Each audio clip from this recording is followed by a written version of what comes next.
क्या आपको लगता है कि मृत्यु के बाद भी जीवन संभव है? क्या किसी इंसान को अपने पिछले जन्म की यादें सच में आ सकती हैं? ये सवाल सदियों से इंसान को परेशान करते आए हैं। लेकिन 1930 के दशक में भारत की राजधानी दिल्ली में एक छोटी सी बच्ची ने पूरी दुनिया को चौंका दिया। उसने दावा किया कि वो पहले भी जी चुकी है, एक पत्नी, एक मां बन चुकी है और अब एक बार फिर से जन्म लिया है। ये कहानी है शांति देवी की।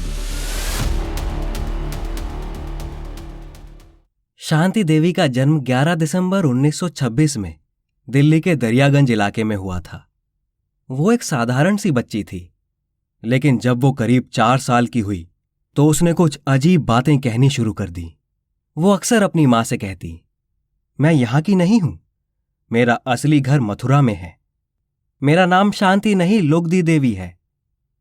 वो मथुरा की गलियों, वहां के मंदिरों, यहां तक कि एक खास बाजार की दुकान तक का जिक्र करती थी।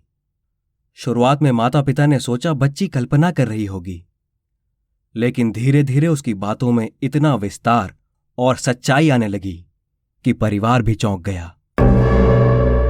शांति देवी ने बताया कि पिछले जन्म में वो मथुरा में रहती थीं। उनकी शादी के बाद उनका नाम लुगदी देवी रखा गया। उनके पति का नाम था केदारनाथ चौबे, जो मथुरा में एक कपड़ों की दुकान चलाते थे। शांति देवी ने बताया कि उनकी एक संतान भी थी और उनकी मृत्यु एक कठिन प्रसव के दौरान हुई थी। अब यह सिर्फ एक बच्ची की बात नहीं थी, बल्कि वो ऐसे विवरण दे रही थी जो बिना अनुभव के जानना नामुमकिन था। उसने अपने पति के दुकान का नाम, गली का रास्ता और यहां तक कि घर का रंग भी बताया। शांति के माता पिता अब सोच में पड़ गए। उन्होंने स्कूल के प्रिंसिपल और कुछ जानकार लोगों से बात की। ये बात इतनी फैल गई कि दिल्ली के कुछ अफसरों और अखबारों को भी इसकी जानकारी हुई। मामला इतना बड़ा हो गया कि खुद महात्मा गांधी को भी इस घटना की सूचना मिली। गांधी जी ने एक विशेष जांच समिति बनाई, जिसमें डॉक्टर, पत्रकार और विद्वान शामिल थे। फैसला हुआ कि शांति देवी को मथुरा ले जाया जाएगा, लेकिन बिना बताए कि कौन कौन है। शांति को मथुरा ले जाया गया। जैसे ही वो वहां पहुंची, उसने रास्ता बताना शुरू कर दिया।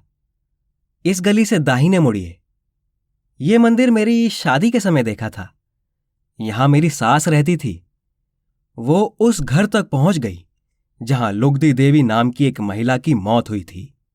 अंदर जाकर उसने केदारनाथ को भी पहचान लिया, उसे पति कहकर संबोधित किया और उसके बेटे को गोद में लिया, जिसे उसने पहले कभी नहीं देखा था, और प्यार से बोली, ये मेरा बेटा है। पूरा परिवार सन्न रह गया। उसने घर के कोने कोने के बारे में विस्तार से बताया। एक गुप्त कोठरी का जिक्र भी किया जहां पुराने कपड़े रखे थे, और जब देखा गया तो वो भी सही निकला। ये मामला उस समय भारत ही नहीं, दुनिया भर में चर्चा का विषय बन गया था। कुछ वैज्ञानिकों ने इसे बचपन की कल्पना कहा, तो कुछ ने इसे पास्ट लाइफ मेमोरी यानी पूर्व जन्म की स्मृति माना। कई शोध पत्र लिखे गए, किताबें छपी, डॉक्यूमेंट्री बनी, शांति देवी के भी कई इंटरव्यू हुए, लेकिन वो कभी अपने बयान से पलटी नहीं।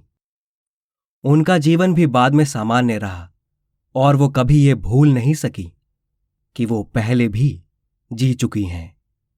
शांति देवी की कहानी आज भी अनसुलझा रहस्य बनी हुई है। क्या ये सिर्फ एक संयोग था? क्या वाकई आत्मा का पुनर्जन्म होता है, या फिर यह सिर्फ एक अबूझ पहेली है जिसे विज्ञान अब तक नहीं सुलझा पाया?